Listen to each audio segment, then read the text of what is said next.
J'ai des sujets qui n'ont même pas encore 6 semaines, mais qui pèsent déjà 1 kg. Alors salut les amis, bienvenue dans cette nouvelle vidéo. Dans cette vidéo, nous allons voir 3 choses. La première chose, les avantages de préparer sa propre vente. La deuxième chose, une formule alimentaire complète, croissance chère. Et la troisième chose qu'on va voir dans cette vidéo, c'est les additifs supplémentaires bio que vous pouvez utiliser pour booster la croissance de vos sujets. Alors sans tarder, nous allons passer aux premières choses, les avantages de préparer sa propre vente. Comme je l'ai bien écrit, les avantages, le premier avantage, c'est la réduction des coûts de production. Vous devez par exemple savoir que 80% des coûts de production vont dans l'alimentation. Et donc si vous voulez vraiment rentabiliser, si vous voulez vraiment faire de chiffres, faire beaucoup de bénéfices, vous devez trouver le moyen d'agir sur le coût de production, le coût de l'alimentation. Donc, si vous réduisez les coûts d'alimentation, vous ferez d'énormes bénéfices. Le deuxième avantage, c'est la meilleure qualité et le contrôle nutritionnel.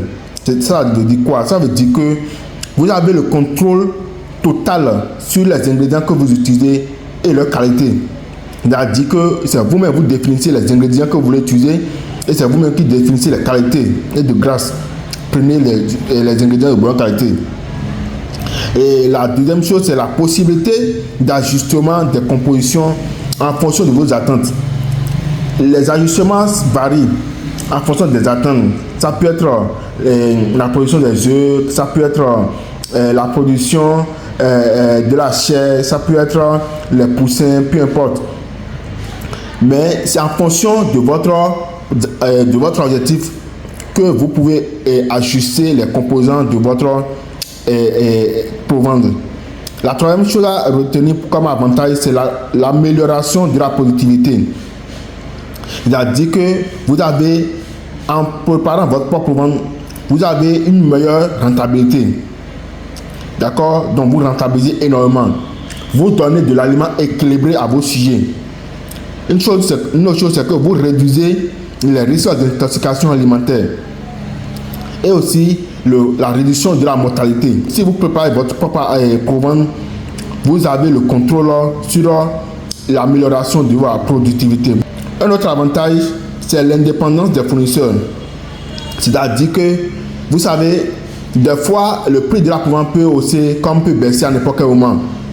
Peut-être ça peut baisser lorsque vous n'avez pas besoin de provence et ça peut aussi lorsque vous avez vraiment besoin de provence. Donc ici, si vous préparez votre propre provence, vous êtes à l'abri de tout ça là. Donc vous n'êtes pas atteint par la fluctuation des prix des fournisseurs. Un autre problème que rencontrent nous les éleveurs, c'est la rupture de stock chez les fournisseurs. C'est-à-dire que vous avez besoin de provence, mais la provence n'est pas disponible. Si vous préparez votre propre provence, vous n'êtes pas concerné par l'interruption des provances, de l'approvisionnement. Le second avantage qu'il y a listé ici, c'est la possibilité de produire du bio. Et c'est très important. Si vous préparez votre propre vente, c'est vous-même qui allez chercher les ingrédients. C'est vous-même qui définissez la qualité. Donc, vous êtes sûr de la qualité que vous utilisez, de la qualité des ingrédients que vous utilisez pour la préparation de provence. Et comme ça, vous pouvez montrer à vos consommateurs la qualité de provence, la qualité des ingrédients que vous utilisez pour préparer vos provence. Et une autre chose, c'est la possibilité de mettre les clients en confiance. Quand les clients, vos consommateurs voient la qualité, comment vous préparez vos provence, la qualité des ingrédients que vous achetez, ils sauront que les sujets mangent de bonne qualité. Et ainsi, eux-mêmes, la viande qu'ils sont en train de consommer, ou bien les œufs qu'ils sont en train de consommer, ce sont des œufs de bonne qualité. Est-ce que vous voyez? Donc c'est très important. Donc pour petit conseil ici, il faut bien mélanger les provances. Il faut bien mélanger les ingrédients.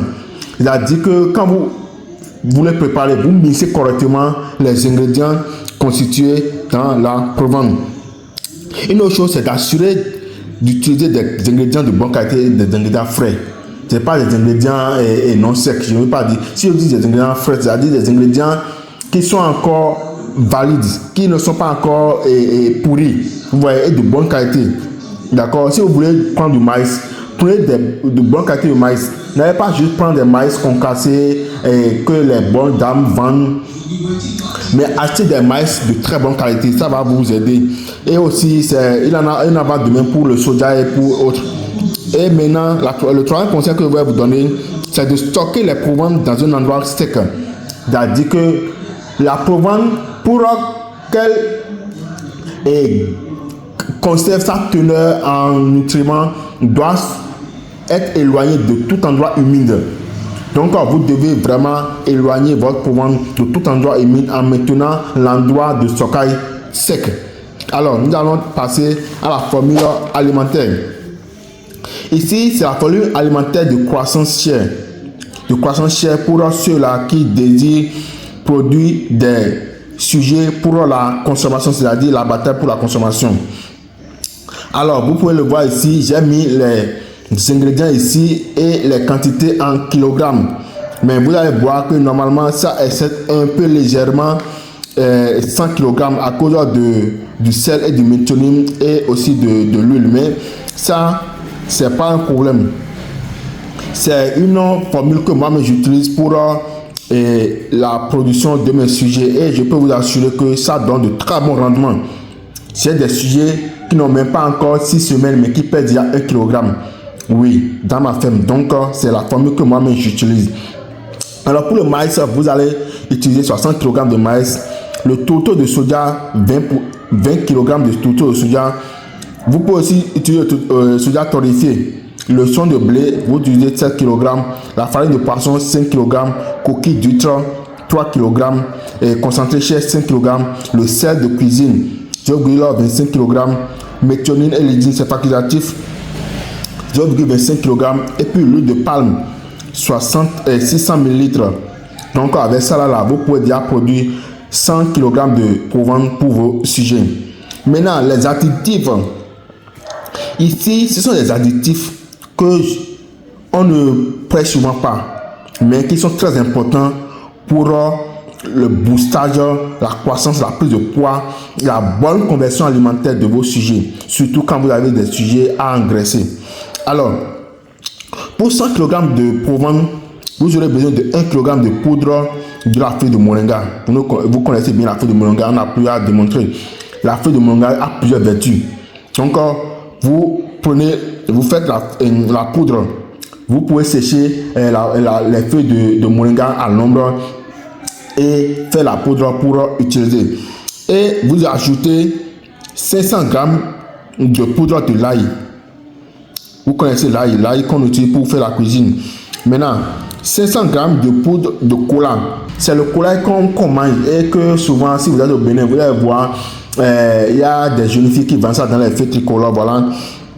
C'est le cola qu'on mange. Maintenant, 250 g de poudre de gingembre. Et puis 100 g de poudre de piment rouge. Le piment rouge, c'est le piment rouge long. Voilà que je vous montre. Le piment rouge long que vous allez utiliser et mélanger tout ensemble pour le donner. Maintenant, si vous n'avez pas la capacité peut-être de trouver les poudres, vous pouvez aussi avoir la pâte de ces ingrédients là pour mélanger. Mais de grâce, si c'est la pâte que vous voulez utiliser, vous utilisez uniquement pour la quantité d'aliments que vous voulez donner dans un instant T. Vous ne pouvez pas mélanger les 100 kg tous les additifs dans 100 kg d'aliments et conserver ça. Parce qu'on a tout à l'heure dit que la provence doit rester sec pour contenir sa teneur en nutriments. Donc, si vous voulez toujours utiliser la pâte, c'est-à-dire mélanger avec de l'eau, en tout cas de ça, les frais de ça, là, c'est les frais que vous avez trouvé que vous voulez utiliser. Vous utilisez uniquement la quantité pour un aliment, quantité d'aliments donné. Et vous donnez l'aliment au sujet en même temps et ils vont manger. Peut-être si vous voulez encore faire pour demain, vous faites encore pour demain et pour vous mélanger avec l'aliment et pour vous les donner encore, ainsi de suite. Alors, merci beaucoup pour avoir regardé la vidéo. Si ça vous a plu, n'hésitez pas à liker, à partager, à commenter. Dites-moi n'importe quoi dans les commentaires. Je veux savoir vos impressions à propos de cette vidéo. Et si vous n'êtes pas encore abonné, abonnez-vous. Je vous remercie. À la prochaine pour une nouvelle vidéo.